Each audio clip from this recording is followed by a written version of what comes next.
হ্যাঁ আবু তালেব শুনো, তোমার বাতিজা মুহাম্মদকে বলো সে যেন দাওয়াতের কাজ বন্ধ করে দেয়। এর বিনিময়ে যদি সে মক্কার রাজত্ব চায় তাহলে আমরা তাকে মক্কার রাজত্ব দিয়ে দিব। যদি সুন্দরী বিবি চাই তাহলে আমরা তাকে সুন্দরী বিবির ব্যবস্থা করে দিব। তারপরেও তোমার ভাতিজাকে বলো সে যেন দাওয়াতের কাজ যেন বন্ধ করে দেয়। আল্লাহ নবী বিশ্বনবী রাহমাতুল লিল আলামিন যখন বাড়িতে আসলেন, আবু তালিব ডেকে ডেকে বলেন, ভাতিজা মুহাম্মদ, মক্কার নেতৃস্থানীয় লোকেরা এই প্রস্তাব দিয়ে গিয়েছে, বলেছে তুমি যদি মক্কার রাজত্ব চাও তাহলে তোমাকে মক্কার রাজত্ব দেওয়া হবে। যদি সুন্দরী বিবি চাও তাহলে তোমাকে সুন্দরী বিবির ব্যবস্থা করে দেওয়া হবে। তারপরে তুমি দাওয়াতের কাজ বন্ধ করে দাও। আল্লাহ নবী বিশ্বনবী রাহমাতুল লিল আলামিনের চেহারা মুবারক লাল বর্ণের হয়ে গেল। আল্লাহ নবী তখন ডেকে ডেকে বলেন, চাচা আমার এক হাতে যদি সূর্য দেওয়া হয় আর অন্য হাতে যদি চন্দ্র দেওয়া হয়, তারপরেও মহান আল্লাহ রাব্বুল আলামিন আমি বিশ্ব নবীকে যে কাজের জন্য প্রেরণ করেছেন দাওয়াতের কাজ থেকে আমি মুহাম্মদ একটা কদম পিছনে যাব না। আল্লাহর নবী তিনি দাওয়াতের কাজ চালিয়ে যাচ্ছেন। অন্যদিকে মক্কার কাফের মুশরিকরা আল্লাহর রাসূলের বিরুদ্ধে চলে গেল। মক্কার কাফের মুশরিকরা আল্লাহর নবীর বিরুদ্ধে অপপ্রচার করে ডাক দিয়া বলেন, রে মক্কার মানুষেরা, তোমরা কেউ মুহাম্মদের কাছে যায় না, মুহাম্মদ সে পাগল হয়ে গিয়েছে, জাদুগির হয়ে গিয়েছে, কেউ তোমরা মুহাম্মদের কাছে যায় না।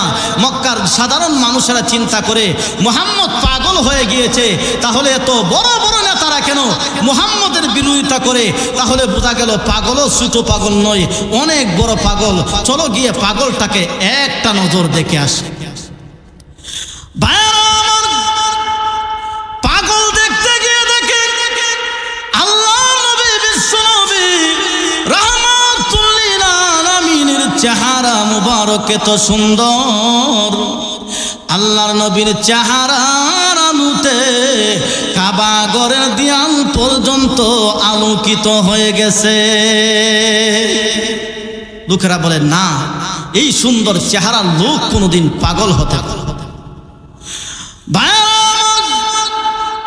মহান আল্লাহ রাব্বুল আলামিন ইউসুফ পয়গম্বরকে সুন্দর বানিয়েছিলেন, আর আল্লাহর নবী বিশ্ব নবী রাহমাতুল লিল আলামিনকেও সুন্দর বানিয়েছিলেন।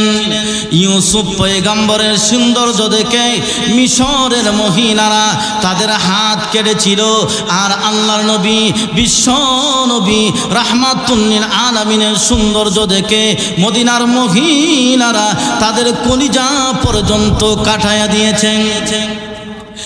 আল্লাহ নবী বিশ্ব নবী রাহমাতুল লিল আলামিন তিনি যুদ্ধের ময়দানে চলে গেলেন। একজন মহিলা পাগলের মতন দৌড়ায়। লোকেরা জিজ্ঞাসা করে, মাগো কোথায় যান? উহুদের ময়দানে যায়। মা, উহুদের ময়দানে গিয়ে কোনো লাভ নাই। উহুদের ময়দানে তোমার যে ভাই গিয়েছিল, তোমার ভাই তো উহুদের ময়দানে শাহাদত বরণ করেছে। মহিলা কোনো জবাব দেয় না, শুধু পাগলের মতন দৌড়ায়। আরেকজন লোকের সাথে সাক্ষাৎ, মা কোথায় যান? উহুদের ময়দানে যায়। উহুদের ময়দানে গিয়ে কোনো লাভ নাই। উহুদের ময়দানে তোমার যে স্বামী গিয়েছিল, তোমার স্বামী তো উহুদের ময়দানে শাহাদত বরণ করেছে। মহিলা কোনো জবাব দেয় না, শুধু পাগলের মতন দৌড়ায়। আরেকজন লোকের সাথে সাক্ষাৎ, মা কোথায় যান? উহুদের উহুদের ময়দানে যায়, উহুদের ময়দানে গিয়ে কোনো লাভ নাই। উহুদের ময়দানে তোমার যে কলিজার টুকরা সন্তান গিয়েছিল, তোমার কলিজার টুকরা সন্তান তো উহুদের ময়দানে শাহাদত বরণ করেছে। এমনিতেই মহিলা তোকে ডেকে ডেকে বলেন, রে যুদ্ধের সৈনিকেরা, ভাই শাহাদত বরণ করেছে, স্বামী শাহাদত বরণ করেছে, আমার কলিজার টুকরা সন্তান শাহাদত বরণ করেছে, আমি খুশি হয়েছি। তবে সর্বপ্রথম তোমরা আমাকে সুসংবাদ দাও, আমার পানের নবী, বিশ্ব নবী রাহমাতুল লিল আলামিন সুস্থ রয়েছেন। আর একটু জোরে বলুন সুবহানাল্লাহ। মন আমার কাঁদে রে, পান আমার কাঁদে রে, যেতে সোনার মদিনায়। মন আমার কাঁদে রে, পান আমার কাঁদে রে, যেতে সোনার মদিনায়। যেই মদিনা ধন্য হলো, যেই মদিনা ধন্য হলো, পেয়ে তবু ঠিকানা। মন আমার কাঁদে রে, পান আমার কাঁদে রে, যেতে সোনার মদিনায়। ইউসুফেতে জুলেখা কাঁদে, সারা কেঁদেছে ইব্রাহিম তরে। ইউসুফেতে জুলেখা কাঁদে, সারা কেঁদেছে ইব্রাহিম তরে। সবারই সবরূপ মহান আল্লাহ, সবারই সবরূপ মহান আল্লাহ, মনে বেঁধেছি তোমারে, যা আমি করতে চাই, যে আমি ধরতে যাই, যা আমি করতে চাই, মনে বাঁধে শুধু মদিনা। মন আমার কাঁদে রে, পান আমার কাঁদে রে, যেতে সোনার মদিনায়। ওই মহিলা ডেকে বলেন, যুদ্ধের সৈনিকেরা লক্ষ্য করে শুনো, ভাই হারাইয়া, স্বামী হারাইয়া, আমার কলিজার টুকরা সন্তান হারাইয়া আমার অন্তরে যা ব্যথা পেয়েছিলাম, আল্লাহর নবী, বিশ্ব নবী রাহমাতুল লিল আলামিনের চেহারা মুবারক যদি একটা নজর দেখতে পারি, তাহলে আমার অন্তরে যা ব্যথা ছিল সমস্ত ব্যথা মুহূর্তের ভিতরে দূর হয়ে যাবে।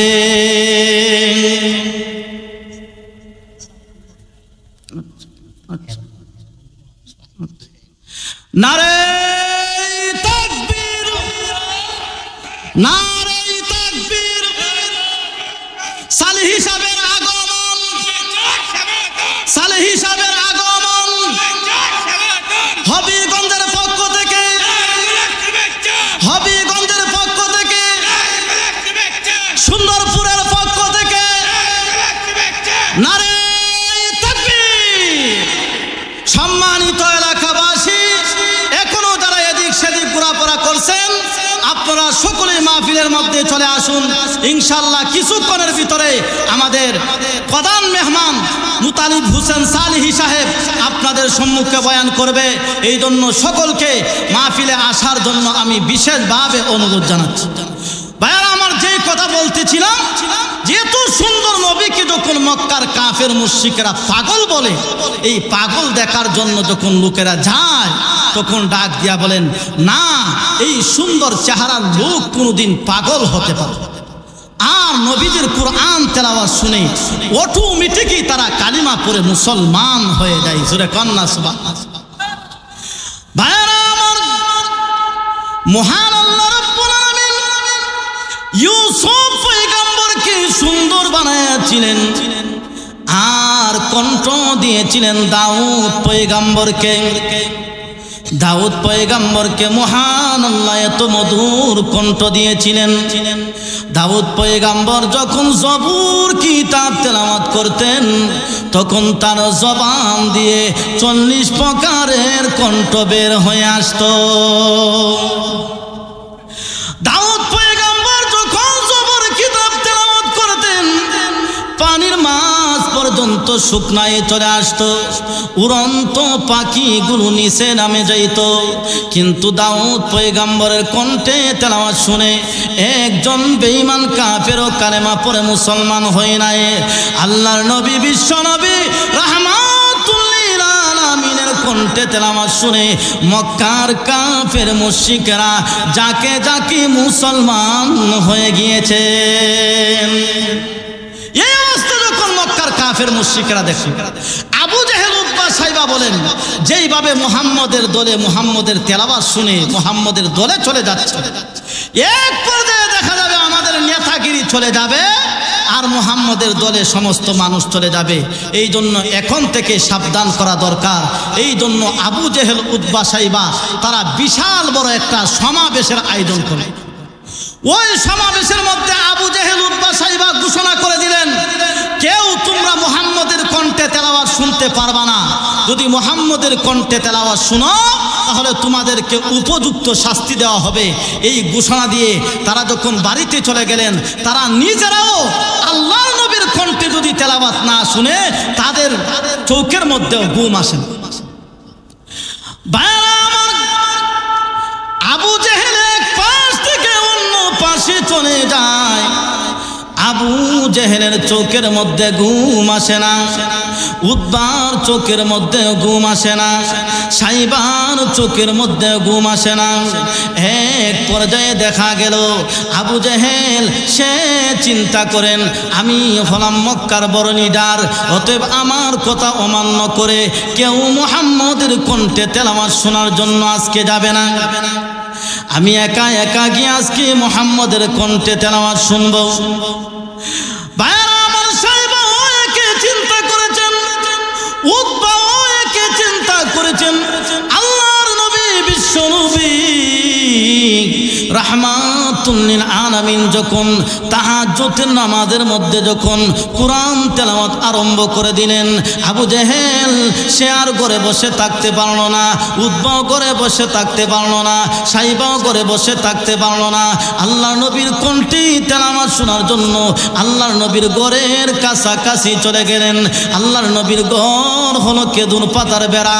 ওই কেদুর পাতার বেড়ার সঙ্গে কান লাগায়া লাগায়া আবু জেহেল উতবা সাইবা বিশ্ব নবীর কণ্ঠে তেলাওয়াত শুনে এক পর্যায়ে যখন আল্লাহর নবী তিনি যখন তেলাওয়াত যখন বন্ধ করে দিলেন, আবু জেহেল উতবা সাইবা তিনজন একসাথে দৌড় মারলেন। কিন্তু রাস্তা হলো একটা, তিনজন ধাক্কাকে এক জায়গার মধ্যে পড়ে গেলেন। এমনিতেই আবু জেহেল ডেকে ডেকে বলেন, কে তুমি? একজন ডাক দিয়া বলেন, আমি হলাম উতবা। আরেকজনকে ডাক দিয়া বলেন, কে তুমি? আমি হলাম সাইবা। এমনিতেই আবু জেহেল তখন ডেকে ডেকে বলেন, রে উতবা, নিষেধ করে দিলাম মুহাম্মদের কণ্ঠে তেলাওয়াত না শোনার জন্য, তারপরে কেন রে বিশ্ব নবীর কণ্ঠে কেন তেলাওয়াত শোনার জন্য আসলে?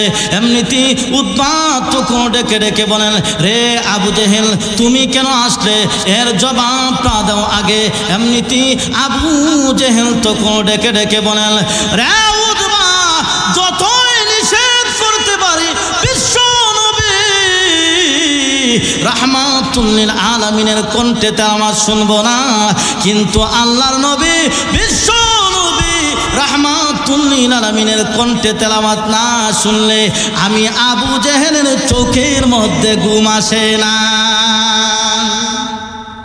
হয়তো তোমার বলেন ইসলাম ধর্ম গ্রহণ করার আগে যেই মুহাম্মদের কারণে আমাদের দলের লোকেরা মুহাম্মদের দলে চলে যায়, এই মুহাম্মদকে আমি হত্যা করে ফেলতাম।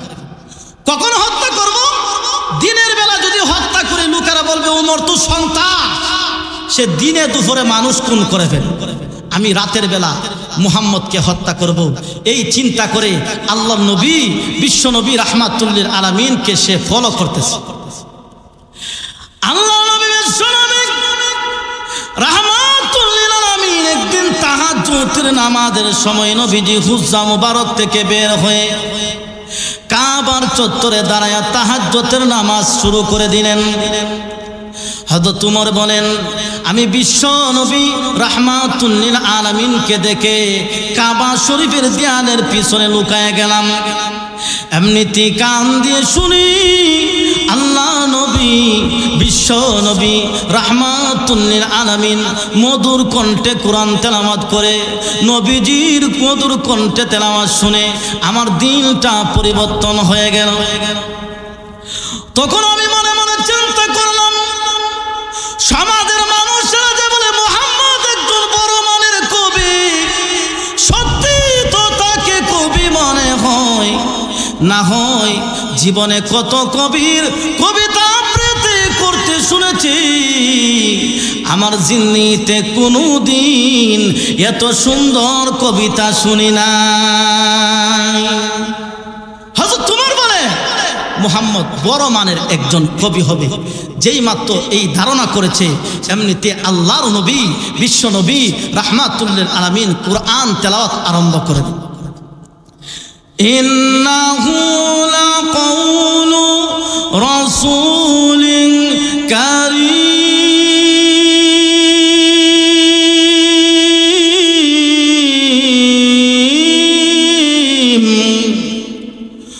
ওয়া মা হুয়া বিকাউলি শাইর قليلا ما تؤمنون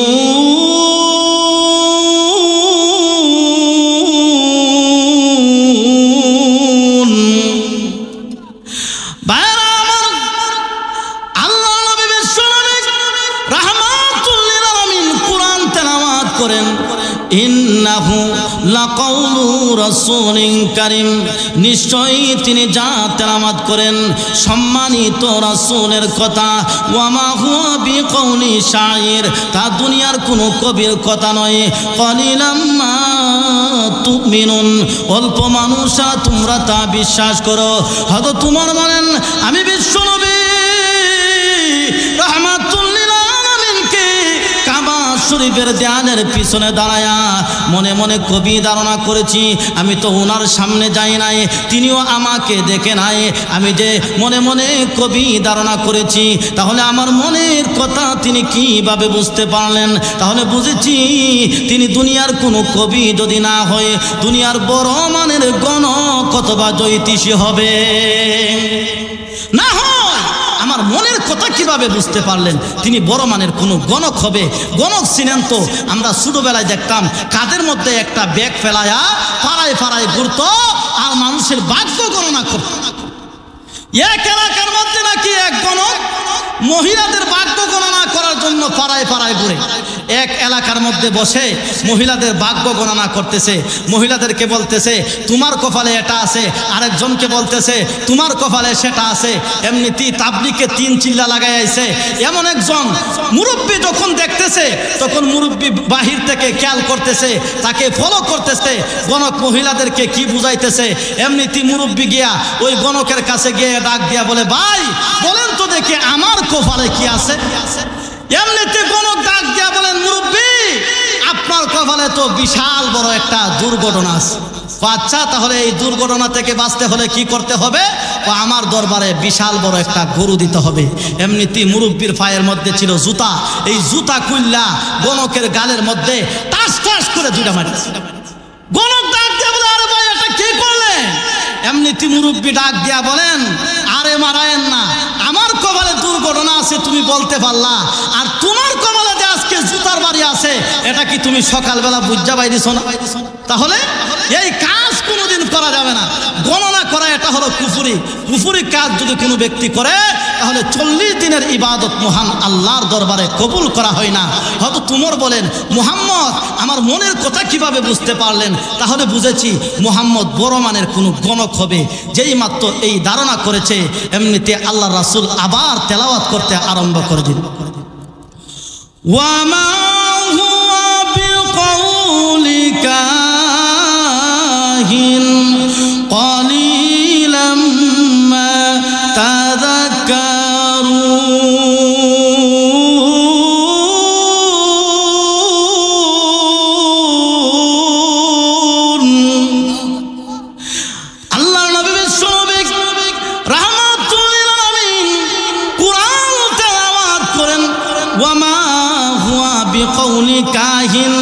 তিনি দুনিয়ার কোনো গণক নয়। কলিলাম মা তাযাক্কারুন, অল্প মানুষেরা তোমরা তা অনুধাবন করো। হযরত উমর বলেন, আমি বিশ্বনবী রাহমাতুল লিল আলামিনকে কাবা শরীফের দেয়ালের পিছনে দাঁড়ায়া মনে মনে কবি ধারণা করেছি। তিনি কোরআনের আয়াত দ্বারা জবাব দিলেন, তিনি দুনিয়ার কোনো কবি নয়। আবার আমার মনের কথা বোঝার কারণে আমি মনে মনে গণক ধারণা করেছি, তিনি কোরআনের আয়াত দ্বারা জবাব দিলেন, তিনি দুনিয়ার কোনো গণক নয়। তাহলে তিনি কবি যদি না হয়, গণক যদি না হয়, তাহলে তিনি কে? কি তেলাওয়াত করেন? এমনিতে আল্লাহর নবী বিশ্ব নবী রাহমাতুল লিল আলামিন আবার তেলাওয়াত করেন তানজিলুম মির রাব্বিল আলামিন। বিশ্ব নবী রাহমাতুল লিল আলামিন যা তেলাওয়াত করেন তা মহান আল্লাহ রাব্বুল আলামিনের পক্ষ থেকে নাজিলকৃত কুরআনুল কারীম তেলাওয়াত করেন। হযরত উমর বলেন, আমি বিশ্ব নবী রাহমাতুল লিল আলামিনের কুরআন তেলাওয়াত শুনে যখন আমার দিলটা যখন পরিবর্তন হয়ে গেল, আমি যখন ইসলাম ধর্ম গ্রহণ করলাম, মহান আল্লাহ রাব্বুল আলামিন আমি উমরকে এত সম্মান দিয়েছেন, এত ইজ্জত দিয়েছেন। আল্লাহর নবী বিশ্ব নবী রাহমাতুল লিল আলামিনের সাহাবী হযরত উমর রাদিয়াল্লাহু তাআলা আনহু, তিনি যখন মুসলিম জাহানের খলিফা, তিনি খলিফা থাকা অবস্থায় একটি মাঠ দিয়ে চলতেছেন দেশের মানুষের অবস্থা দেখার জন্য। এমনিতে একটি মাঠ দেখে চোখের পানি ছেড়ে দিয়ে কান্না আরম্ভ করে দিলেন।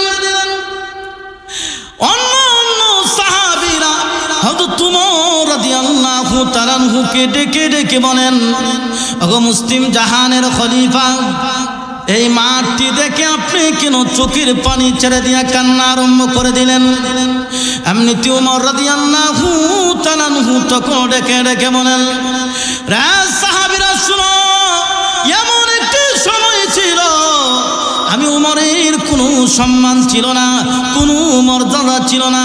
আমি উমর ছিলাম এই মাটির বকরির রাখাল, আমি উমরের কোনো সম্মান ছিল না। আমার বাবার অনেকগুলো ছাগল ছিল, এই ছাগলগুলো রাখালি করা আমার দায়িত্ব ছিল। সারাদিন ছাগল রাখালি করে বিকালবেলা যখন আমি ওই ছাগলগুলোকে জমা করতে যাই, আমি কিছু ছাগল একত্রিত করে একটি স্থানের মধ্যে রাখি, আবার কিছু ছাগলের জন্য যাই। এসে দেখি যেই ছাগলগুলো আমি জমা করেছিলাম ওই ছাগলগুলো আবার এদিক সেদিক চলে গিয়েছে। আমি আবার কিছু ছাগলের জন্য যাই, এসে দেখি যে ছাগলগুলো আমি জমা করেছিলাম ওই ছাগলগুলো আবার এদিক সেদিক চলে গিয়েছে। এই জন্য বিকালবেলা সন্ধ্যার টাইমে আমার বাবা হাতের মধ্যে একটা লাঠি নিয়ে মাটির মধ্যে এসে আমি উমরের পিঠের মধ্যে আঘাত করতো, বলতো, ওরে বুকা, সামান্য কিছু ছাগল তুমি জমা করতে পারো না, একত্রিত করতে পারো না, তোমার দ্বারা কিভাবে এই সমাজ কিভাবে পরিচালিত হবে, তুমি কিভাবে সমাজে চলাফেরা করবে, আমার তো বুঝে ধরে না।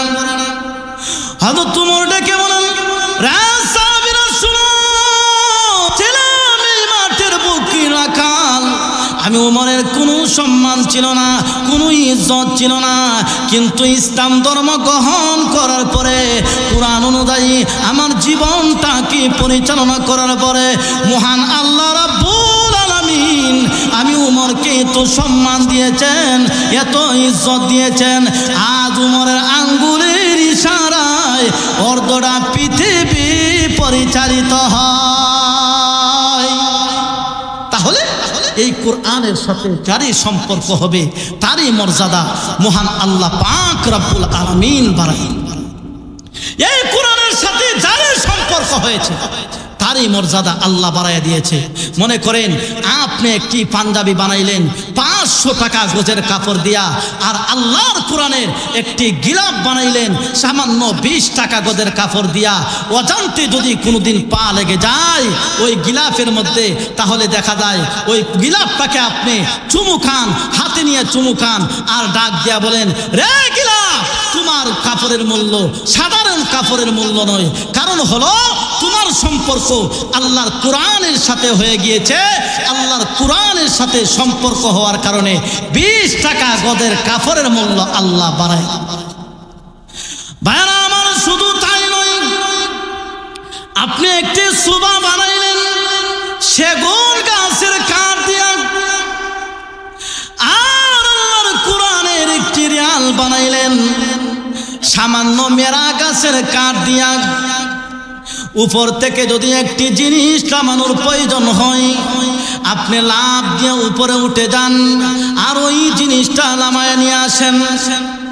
সুবার উপরে আপনি উঠে যান, কিন্তু আল্লাহর কোরআনের একটি রিয়াল বানাইলেন সামান্য মেরা গাছের কাঠ দিয়া। অজান্তে যদি কোনোদিন পা লেগে যায়, টান দিয়ে আপনি বুকে নেন আর চুমুকান, আর ডাক দিয়া বলেন, রে মেরা গাছের কাঠ, তোমার মূল্য সাধারণ কাঠের মূল্য নয়। কারণ তোমার সম্পর্ক আল্লাহর কোরআনের সাথে হয়ে গিয়েছে। আল্লাহর কোরআনের সাথে সম্পর্ক হওয়ার কারণে মহান আল্লাহ রাব্বুল আলামিন সামান্য মেরা গাছের কাঠের মূল্য বাড়ায়া দিয়েছে। শুধু তাই না, মনে করেন একজন মাদ্রাসার ছাত্র আর একজন স্কুলের ছাত্র, দুজনকে যদি এক পাশে দাঁড় করাইয়া দেওয়া হয়, বলেন তো দেখি সালামটা কে পাবে আগে? মাদ্রাসার ছাত্র, কারণ তার সম্পর্ক আল্লাহর কোরআনের সাথে হয়ে গিয়েছে। আল্লাহর কোরআনের সাথে সম্পর্ক হওয়ার কারণে মাদ্রাসার ছাত্রের সম্মান আল্লাহ বাড়ায়। শুধু তাই নয়, মনে করেন আপনার 3টি সন্তান আছে, একজন সন্তানকে ইঞ্জিনিয়ার বানাইলেন, একজন সন্তানকে ডাক্তার বানাইলেন, আর ছোট সন্তানকে আল্লাহর কোরআনের হাফেজ বানাইলেন, আল্লাহর কোরআনের আলেম বানাইলেন। আপনার সাখরাতের সময় আপনার ইঞ্জিনিয়ার সন্তান তেমন বেশি কাজে লাগবে না, ডাক্তার সন্তান তেমন বেশি কাজে লাগবে না, কিন্তু আপনার কলিজার টুকরা সন্তান যদি আল্লাহর কোরআনের হাফেজ হতে পারে। ভাইরা আমার, আল্লাহর নবী বিশ্ব নবী রাহমাতুল লিল আলামিন ডেকে বলেন, রে উম্মতেরা, সাখরাতে ব্যক্তির পাশে বসে বসে যখন আল্লাহর কোরআনের সূরা ইয়াসিন তেলাওয়াত করা হয়, ওই সূরা ইয়াসিন তেলাওয়াত করার কারণে মহান আল্লাহ রাব্বুল আলামিন তার মৃত্যুর কষ্টটাকে আসান করে দেন। কোরআন শিখাও ছেলে মেয়েকে, ওহে মুসলমান, জান কবজের সময় রে তোর হইবে রে আসান। কোরআন শিখাও ছেলে মেয়েকে, ওহে মুসলমান, জান কবজের সময় রে তোর হইবে রে আসান। জান কবজের সময় রে তোর হইবে রে আসান। ছেলে মেয়ে আলেম হলে পড়বে কোরআন পাশে বসে, ও তোর মৃত্যুকালে পাশে বসে, মৃত্যুকালে পাশে বসে পড়বে রে কোরআন। জান কবজের সময় রে তোর হইবে রে আসান। জান কবজের সময় রে তোর হইবে রে আসান। কোরআন শিখাও ছেলে মেয়েকে, ওহে মুসলমান, জান কবজের সময় রে তোর হইবে রে আসান। জান কবজের সময় রে তোর হইবে রে আসান। ভাইরা আমার, শুধু তাই নয়, আপনি এই পৃথিবীর জমিন থেকে বিদায় হয়ে গেলেন, তখনও আপনার ইঞ্জিনিয়ার সন্তান তেমন বেশি কাজে লাগবে না। ডাক্তার সন্তান তেমন বেশি কাজে লাগবে না। মসজিদের ইমাম সাহেব আপনার জানাজার নামাজ পড়াইলো, মসজিদের ইমাম সাহেবের অন্তরে কোনো ব্যথা নাই, কোনো দুঃখ নাই। কেন নাই? মসজিদের ইমাম সাহেব আর আপনার সাথে রক্তের কোনো সম্পর্ক নাই। আর আপনার কলিজার টুকরা সন্তান যদি আল্লাহর কোরআনের আলেম হতে পারে, আল্লাহর কোরআনের হাফেজ হতে পারে, সে যখন আপনার লাশটাকে নিয়ে যখন জানাজার নামাজে দাঁড়াবে, তখন আপনার যত স্মৃতি আছে সমস্ত স্মৃতিগুলো তার মাথার মধ্যে ভেসে উঠবে। সে মনে মনে চিন্তা করবে, ও প্রভু, যেই বাবার বাড়ি দিয়ে আজকে আমি বাড়িওয়ালা, যেই বাবার ঘর দিয়ে আজকে আমি ঘরওয়ালা, যেই বাবার জমি দিয়ে আজকে আমি জমিওয়ালা হইলাম, ওই আদরের আব্বা তো পৃথিবীর জমিন থেকে বিদায় হয়ে গিয়েছে। আর জিন্দিতে কোনোদিন আমি আমার আব্বাকে দেখতে পারবো না। সে যখন এই কথাগুলো স্মরণ হয়ে যাবে আর জানাজার নামাজ পড়াবে, চোখের পানি ছেড়ে দিয়ে কান্নাকাটি করবেন।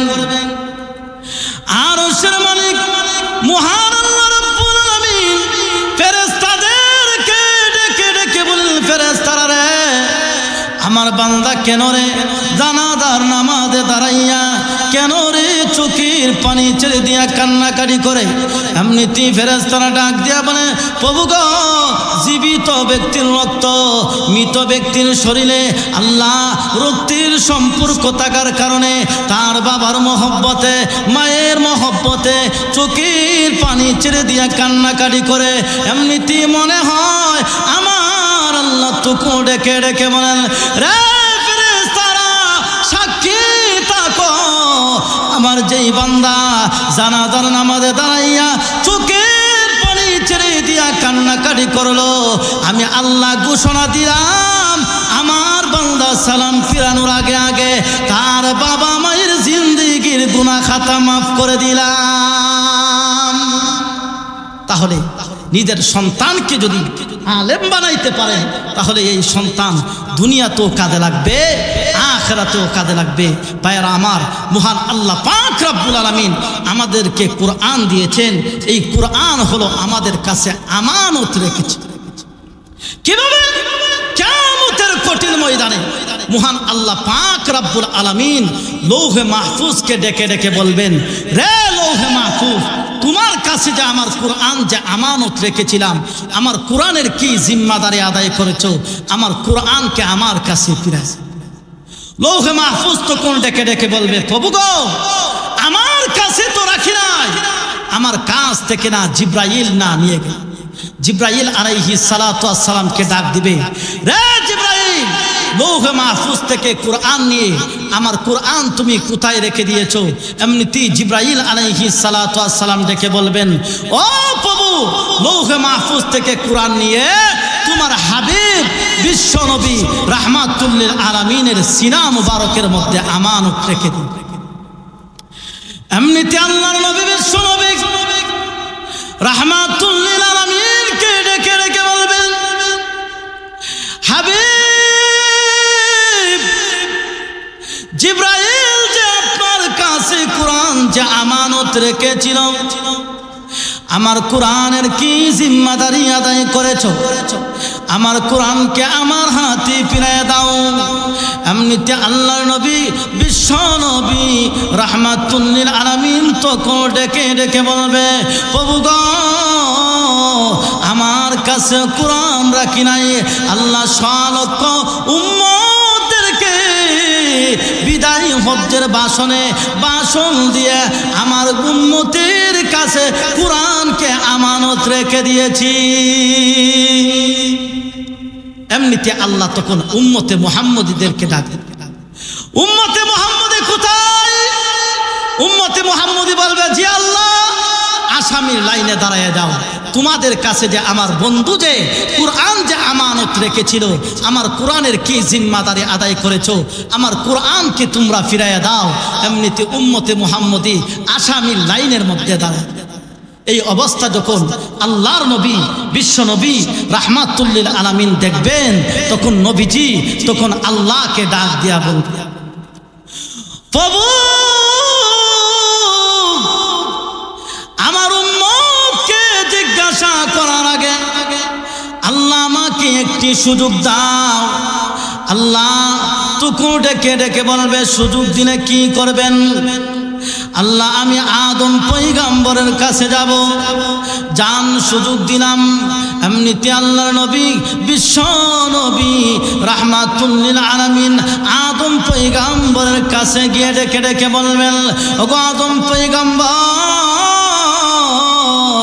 এই যে আসামির লাইনের মধ্যে দাঁড়ায় আছে তারা সকলেই হলো আপনি নবীর সন্তান, আমি নবীর উম্মত। পিতার সামনে যদি উম্মত জাহান্নামে যায় তাহলে পিতার ইজ্জত সম্মান ঠিক থাকে না। নবীর সামনে যদি উম্মত জাহান্নামে যায় তাহলে তো নবীর ইজ্জত সম্মান ঠিক থাকে না। চলেন না আল্লাহর দরবারে সুপারিশ করি। আপনি গিয়ে বলবেন, আল্লাহ আমার সন্তানদেরকে মাফ করে দেন। আমি গিয়ে বলবো, আল্লাহ আমার উম্মতদেরকে মাফ করে দেন। মহান আল্লাহর কাছে গিয়ে সুপারিশ করি। এমনিতে আদম পয়গম্বর তখন ডেকে ডেকে বলবে, ওগো বিশ্ব নবী রাহমাতুল লিল আলামিন, না না না, এই কিয়ামতের কঠিন ময়দানে আমি আদম পয়গম্বর আমার সন্তানদের জন্য সুপারিশ করতে পারবো না। এমনিতে আল্লাহর নবী বিশ্ব নবী রাহমাতুল লিল আলামিন তখন দৌড়াদৌড়ি আরম্ভ করে দিবেন। একটা দৌড় মারবেন ফুলসিরাতের কিনারের মধ্যে, একটা দৌড় মারবেন হাসরের কঠিন ময়দানের দিকে, একটা দৌড় মারবেন দেখা গেল জাহান্নামের গেটের সামনে। আর আল্লাহর নবী বিশ্ব নবী সাজদায় পড়ে চোখের পানি ছেড়ে দিয়া কান্না আরম্ভ করে দিবেন। ভাইরা আমার, মহান আল্লাহ রাব্বুল আলামিন তখন ডেকে বলবেন, হাবিব মাথা উঠান গো হাবিব, আর কাঁদতে হবে না। আজকে কিয়ামতের কঠিন ময়দানে আমি মহান আল্লাহ, আমি আল্লাহ কোরআনের হাতে দায়িত্ব ছেড়ে দিয়েছি। এমনিতেই দেখা যাবে কিয়ামতের কঠিন ময়দানে কুরআন দেখা যাবে সুপারিশ করবে, একজন একজন একজন একজন করে মহান আল্লাহ পাক রব্বুল আলামিনের সামনে উপস্থিত করবে। এমনিতে মহান আল্লাহ পাক রব্বুল আলামিন বলবে, এক একজনের নামে দেখা গেল ৯৭টা কেস আছে, না না তাদেরকে মাফ করা যাবে না। এক একজনের নামে বিরাট বড় বড় কেস, তাদেরকে মাফ করা যাবে না। এমনিতে কুরআন তখন আল্লাহর সাথে জিয়ারা করবে, উকিলের মতো দেখা যাবে সুপারিশ করবে, উকিলের মতো জিয়ারা করতে থাকবে। যে বলবে, আল্লাহ দুই কথার এক কথা, হয়তো তাকে মাফ করে জান্নাত দিয়ে দেন, না হয় আমি যে তোমার কুরআন সেই কুরআনকে অস্বীকার করে নেন। ওগো আল্লাহ, এই যে তোমার বান্দা দাঁড়ায় আছে, এই বান্দা যদিও দুনিয়াতে তেমন বেশি আমল করতে পারে নাই, কিন্তু মাদ্রাসার সাথে সম্পর্ক রেখেছে, মাদ্রাসার ছাত্রদেরকে সে মহব্বত করেছে, কুরআনের সাথে সম্পর্ক রেখেছে। আল্লাহ আমি কুরআনের সুপারিশ মঞ্জুর করে তাকে তুমি মাফ করে দাও। এমনিতে মহান আল্লাহ তখন ডাক দিয়া বলবে, যারে কুরআন যাও তোমার সুপারিশ মঞ্জুর করে আমি আল্লাহ পাক রব্বুল আলামিন তোমার সুপারিশ মঞ্জুর করে আমার বান্দাকে জান্নাত দিয়ে দিলাম। জুরে কন্না সুবহান। এই জন্য এই কুরআনের সাথে সম্পর্ক লাগাইতে হবে। আপনারা নিজেও কোরআন শিখেন, নিজের সন্তানদেরকে এই মাদ্রাসায় দিয়ে দেন, মাদ্রাসায় কোরআন শিখান। এই সন্তান দেখা যাবে কিয়ামতের কঠিন ময়দানে আপনার জন্য সুপারিশ। ভাইরা আমার, এজন্য আল্লাহ নবী বিশ্ব নবী রাহমাতুল লিল আলামিন ডেকে ডেকে বলেন, রে উম্মতেরা শুনো, কিয়ামতের কঠিন ময়দানে দেখা যাবে মহান আল্লাহ রাব্বুল আলামিনের কাছে দেখা যাবে যেই সমস্ত উম্মতেরা তারা জাহান্নাম ওয়াজিব হয়ে গিয়েছে, এমন ওয়াজিবকৃত জাহান্নামীদেরকে, এমন 10 জন জাহান্নামীদেরকে একজন হাফিজ কোরআন সুপারিশ করে জান্নাতে নিয়ে যাবে, যাদের উপর জাহান্নাম ওয়াজিব হয়ে গেছে। এমন 10 জন জাহান্নামীকে কিয়ামতের কঠিন ময়দানে, জাহান্নাম যদি কারো জন্য ওয়াজিব হয়ে যায়, তাহলে তার চাইতে বড় মামলা আর দুনিয়াতে আর কিয়ামতের কঠিন ময়দানে আর হতে পারে। ভাইরা আমার, লক্ষ্য করে শুনুন, এই কোরআনের সাথে যার সম্পর্ক হবে তারে মর্যাদা মহান আল্লাহ রাব্বুল আলামিন বাড়ায়া দিবেন। শুধু তাই নয়, কিয়ামতের কঠিন ময়দানে দুনিয়ার সমস্ত আলেম ওলামাদেরকে ডেকে ডেকে বলবেন, রে দুনিয়ার আলেম ওলামারা, লক্ষ্য করে শুনো, আজকে কিয়ামতের কঠিন ময়দানে তোমাদের আত্মীয় স্বজনদেরকে যদি তোমরা দেখো, তাহলে তোমরা চিনবানি। এমনিতে দুনিয়ার সমস্ত আলেম ওলামারা তখন ডেকে ডেকে বলবে, প্রভু কেন চিনব না গো মালিক। এমনিতে দুনিয়ার সমস্ত আলেম ওলামাদেরকে ডেকে ডেকে বলবেন, রে দুনিয়ার আলেম ওলামারা, যাও আজকে কিয়ামতের কঠিন ময়দানে তোমাদের আত্মীয় স্বজনদেরকে ডেকে নিয়ে আসো। এমনিতে তাদের আত্মীয় স্বজনদেরকে নিয়ে আসবে। মহান আল্লাহ রাব্বুল আলামিন আলেমদের সুপারিশ মঞ্জুর করে তাদের আত্মীয় স্বজনদেরকে জান্নাতের মালিক বানায়া দিবেন। তাহলে এই সন্তানদেরকে যদি আলেম বানান, তাহলে এই সন্তান দুনিয়াতেও কাজে লাগবে,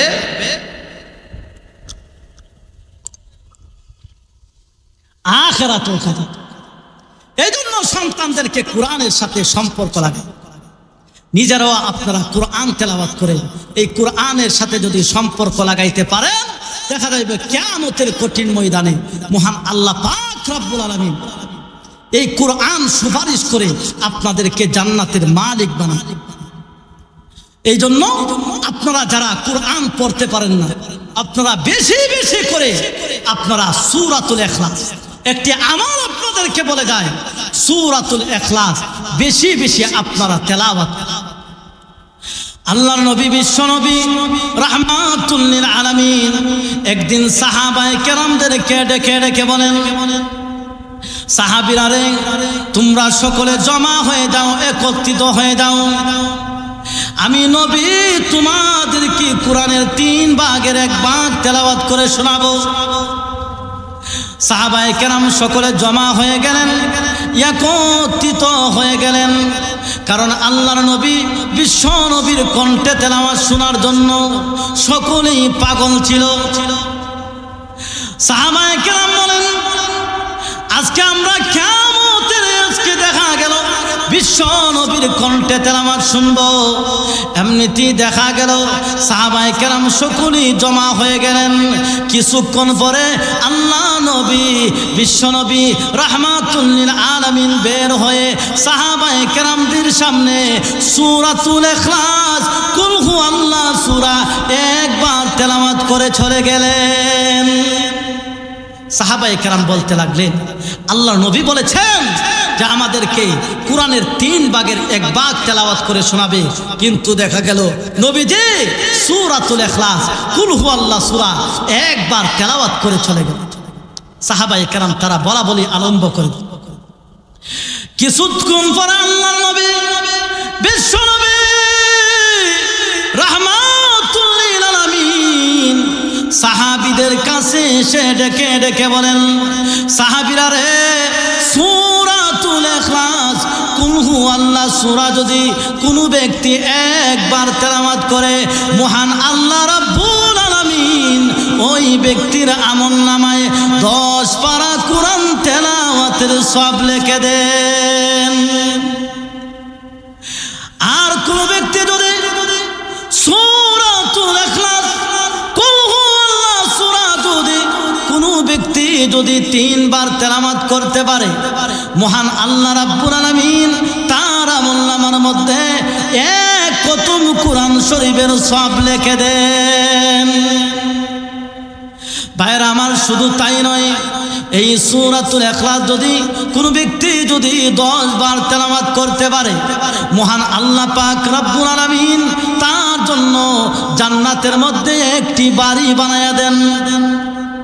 ভাইরা আমার, শুধু তাই নয়, এই সূরাতুল ইখলাস কুল হুয়াল্লাহ সূরা যদি কোনো ব্যক্তি মনোযোগ সহকারে যদি তেলাওয়াত করতে পারে, নিয়মিত যদি কোনো ব্যক্তি তেলাওয়াত করতে পারে, মহান আল্লাহ রাব্বুল আলামিন তার সম্মান দুনিয়া এবং আখিরাতে বাড়ায়া দিবে। কিভাবে? আল্লাহর নবী বিশ্ব নবী রাহমাতুল লিল আলামিনের কাছে একদিন আবু যর গিফারি রাদিয়াল্লাহু তাআলা আনহু আসতেছেন। জিবরাইল আলাইহিস সালাতু ওয়াস সালাম আল্লাহর নবীর কাছে বসে আছেন। এমনিতেই জিবরাইল আলাইহিস সালাতু ওয়াস সালাম তখন ডেকে বলেন, হুজুর, ওগো নবীজি, আপনি তাকায় দেখেন আপনার সাহাবী আবু যর গিফারি আসতেছেন। এমনিতেই আল্লাহর নবী তখন ডেকে ডেকে বলেন, রে জিবরাইল, তুমি তাকো আকাশে আর আমার আবু যর তাকি জমিনে, তাহলে আমার আবু যরকে চিনো তুমি কোন কারণে? এমনিতেই জিবরাইল বলে, ওগো নবীজি, আপনার আবু যর বেশি বেশি সূরাতুল ইখলাস তেলাওয়াত করে।